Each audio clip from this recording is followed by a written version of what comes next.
I wanted to do a big project. I had always dreamed of just having just a huge opus that I could call mine, and I'm very affected by big pieces.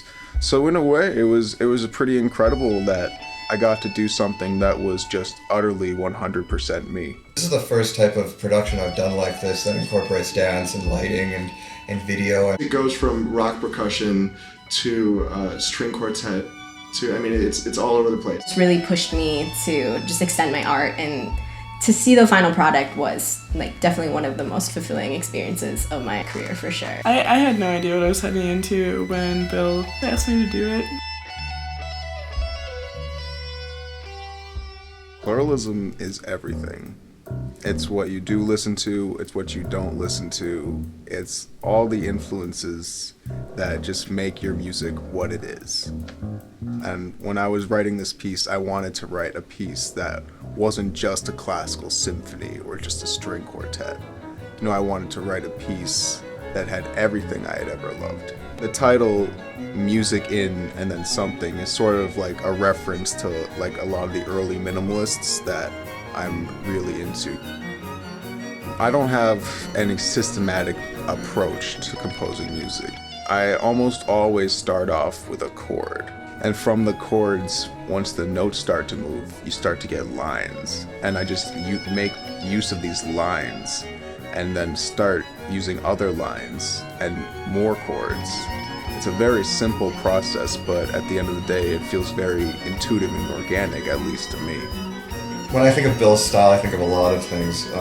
He doesn't stick to one sort of style at all, and I think that was sort of the idea that I had going into music and pluralism, was that I would be conducting in a lot of different ways, and I would have to sort of use everything I knew in order to sort of get this idea of pluralism across. I took a lot of inspiration from everyday things. The second movement, it's called Ecstasy. It's all about the feeling of just getting super excited about something.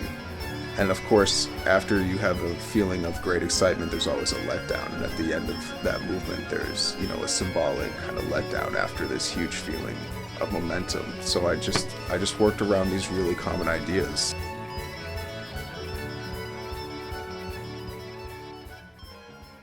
Collaboration in dance for me was really exciting for this show. Most of my dancers, it was their first performance at the University of Michigan, and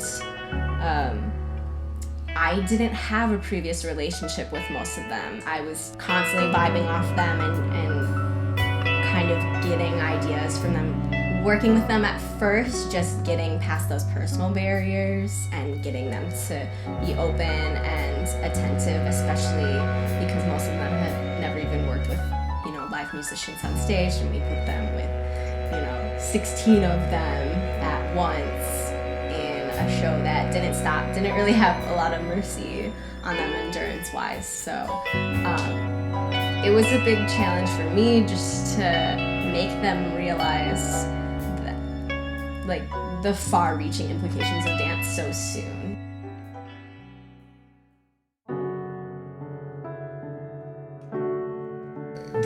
The collaboration process, it especially became important about a month before we were set to do the performance.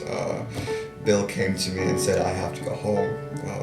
His mother was very ill. A few days later, Tara got a call, and her grandfather passed away. And so basically it was me and Rob to sort of manage the ins and outs of the project as Bill and Tara were away. It was like, for sure, working on this project that semester was the most emotional time of my life, because at the same time as I was coordinating 40, 50 bodies to put together something that just was way more than anything I've ever done before, I was facing the last days of my mother.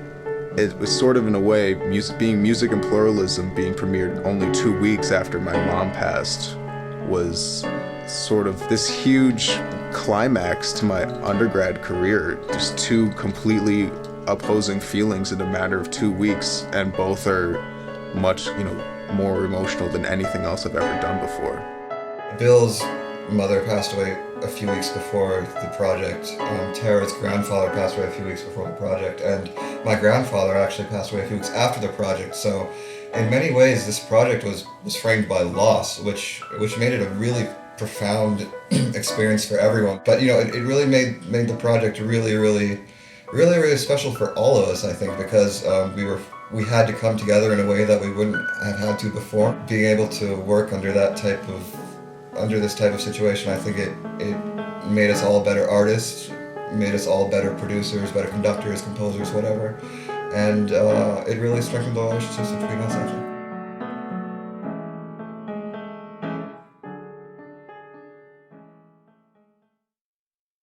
Oh God, I have no idea how so many people got involved. I mean, I've been dreaming about this piece for so long. Part of Bill's project was the idea that you'd have this huge multimedia experience coming together all at once. Just putting in all the different elements of the live music, everything was spontaneous.